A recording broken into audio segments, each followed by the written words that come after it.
All right. Welcome to Trauma Talk Radio live broadcast with myself, your freedom coach, Natasha Miller. Trauma Talk Radio is here on YouTube on Tuesdays at 7 p.m. Pacific Standard Time. Trauma Talk Radio is an unconventional podcast that's all about helping one another live a trauma-free lifestyle, one candid conversation at a time. And for our live broadcast, the great thing about it is that viewers can call in. You can call in, join me here on the platform via StreamYard for a candid conversation. So we typically open with some content about trauma, and then we open the lines for viewers to call in. So welcome. All right, so our topic this evening is ego is without character. Ego is without character. And this is another segment of our overarching theme for the month of March, which is investigating childhood traumas. So we're continuing in with that. So before we get into the topic, ego is without character, I want to give a quick recap of some terminology. Trauma, how we defined it, is trauma violates your internal sense of safety, security, and stability. It is anything that makes you feel internally unsafe, insecure, emotionally, mentally, spiritually unstable. And then when it comes to childhood traumas, there are 4 areas of development, growth and development that we lack as children. This is why it is important for us to revisit our childhood traumas to heal, recover, and overcome when they resurface in our adult lives. And that's what this overarching theme, investigating childhood traumas, is all about. It's helping us understand why we must revisit our childhood traumas when they resurface in our adult lives. So the 4 areas of growth and development that we lack as children is number 1, critical thinking. Our brains are not even completely developed for us to have great critical thinking skills as children. So we lack critical thinking. Number 2, we lack emotional intelligence as children. So we lack the ability to identify and process our emotions, identify what the emotion is, and process it thoroughly in a healthy way. Number 3, one dimensional. So we're very egocentric as children. We are limited to a one-dimensional perspective of trauma, only viewing it through the lens of its impact on our lives. So as children, we can only see trauma based on how it impacts us. We do not have the multi-dimensional perspective of trauma to be able to see it from various perspectives, angles, and all the variations that goes into a traumatic experience. And then lastly, language. We lack the language to inability to verbally communicate what we perceive to be traumatic and the impact it has on us. So when our childhood traumas resurface in our adult lives, it is an opportunity for us to grow and mature in these 4 areas of growth and development that we lack as children. Our current challenge that's resurfacing our childhood trauma is an invitation to, hey, some of the tactics, some of the coping mechanisms, defense mechanisms, some of the different things that you put in place to protect yourself when you felt unsafe, when you felt insecure, when you felt unstable, no longer works for you. And it's time to revisit that childhood trauma to heal from it, recover your growth and development components that it tried to rob from you, and overcome it completely to where you're navigating new challenges in life from a new place of wholeness and not that of the brokenness that may stem from those childhood traumas. So let's get on into it. I want to open up our ego is without character with some biblical text. And I am in First Corinthians chapter 13, beginning at verse 1. If I speak in the tongues of mortals and of angels, but do not have love, I am a noisy gong or a clanging cymbal. And if I have prophetic powers and understand all mysteries and all knowledge, and if I have all faith so as to remove mountains, but do not have love, I am nothing. If I give away all my possessions, and if I hand over my body so that I may boast, but do not have love, I gain nothing. Love is patient. Love is kind. Love is not envious or boastful or arrogant or rude. It does not insist on its own way. It is not irritable or resentful. It does not rejoice in wrongdoing, but rejoices in the truth. It bears all things, believes all things, hopes all things, endures all things. Love never ends, but as for prophecies, they will come to an end. As for tongues, they will cease. As for knowledge, it will come to an end. For we know only in part, and we prophesy only in part, but when the complete comes, the partial will come to an end. Verse 11. When I was a child, I spoke like a child. I thought like a child. I reasoned like a child. When I became an adult, I put an end to childish ways. So when our childhood traumas resurface in our adult lives, is asking the question, have you put an end to your childish ways and your responses, your reactions to challenges, adversity, traumas in your life? Or are you still speaking like a child? Is your thought process still as a child? And are you still reasoning pertaining to these life challenges from that of a child? Or have you put it away and now you are completely mature in those particular areas? That is what is asking us in the present. So, ego is all about yourself, whereas character is all about us. When I was doing a particular Trauma Talk Radio interview while at the Essence Fest, I love the response that the interviewee gave to a question: what is trauma to you and how does it impact the workplace? And I loved how she shared that, our how we respond and how we navigate the workplace is based off of past traumas, is from a place of self-preservation.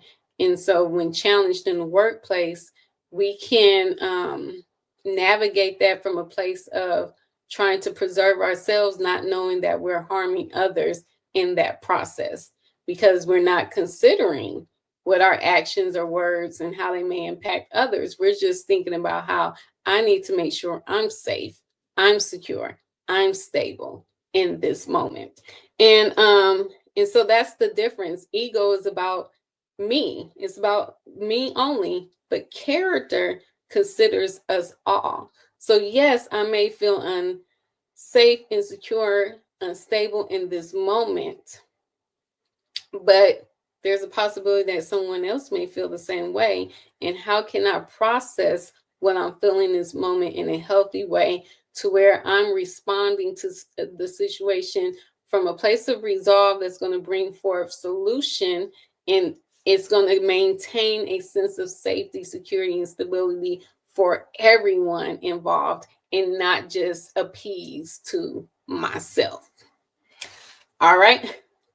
Next, the ego is about self-preservation, whereas character is about soul prosperity. Character is all about being healthy in the realms of your soul, having a healthy emotional state of being, having a healthy mindset, having a healthy will, which is your power to decide. Is your decisions coming from a healthy, reasonable, logical place, or is your decisions coming from that of trauma? Is your trauma making your decisions? That's ego, that's self-preservation. Or have you done the work to where you're walking in soul prosperity, where your healing, your wholeness is making your decisions? Next, the ego is one-dimensional, whereas character is multi-dimensional. Remember, the ego, I can only see, what so-and-so did to me, did X, Y, Z to me, and this is how I felt, that, and this. However, character would consider what may have happened to so-and-so who caused them to do X, Y, and Z to me. So character is forgiving. In essence, to break down some of these characteristics that we even read, because all these characteristics that we read about love are attributes of character, good, moral, godly character. So love is patient, love is kind, it's not envious, boastful, or arrogant, or rude, does not insist on its own way. It is not irritable or resentful. It does not rejoice in wrongdoing, but rejoices in the truth. It bears all things, believes all things, hopes all things, and endures all things. So ego is hasty, whereas character is patient. Ego is mean, whereas character is kind. Ego is envious, whereas character is content, because character is content in your purpose. You must know your purpose to develop the contentment of your character that keeps you from envying others. So you're content in knowing who you are and what your purpose is and what your life is all about, to where you're not envious of someone else's life. Ego is boastful, whereas character is humble. Ego is arrogant, whereas character is modest. Ego is rude, whereas character is respectful. Ego is self-centered, whereas character is considerate. Ego is irritable, whereas character is pleasant. Ego is resentful, whereas character is forgiving. So character has the ability to have a multi-dimensional perspective because it considers what may have happened in someone else's life that projected trauma into our lives, and is forgiving of that, and rather than resentful. And then ego is inconsistent and unfaithful, whereas character is long suffering. Ego masquerades itself as character with behavior modification.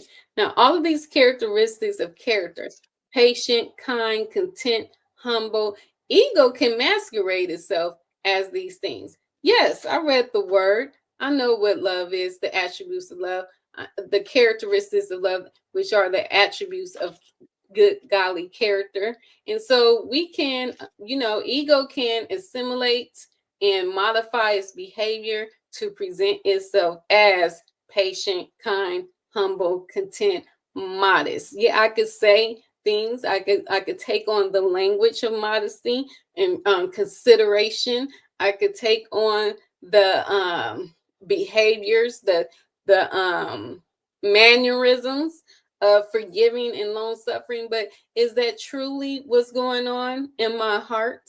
Am I saying one thing with my mouth and showing and expressing something with my actions, but it's totally opposite of the narratives, the whispers, the echoes of my heart and soul, where my heart and soul is still rude, but I'm speaking the language and the mannerisms of being respectful? So ego can masquerade itself as character with behavior modification, whereas character is a product of the inner transformation of the heart and soul. Your soul being your emotions, mind, and will, which is your power to decide.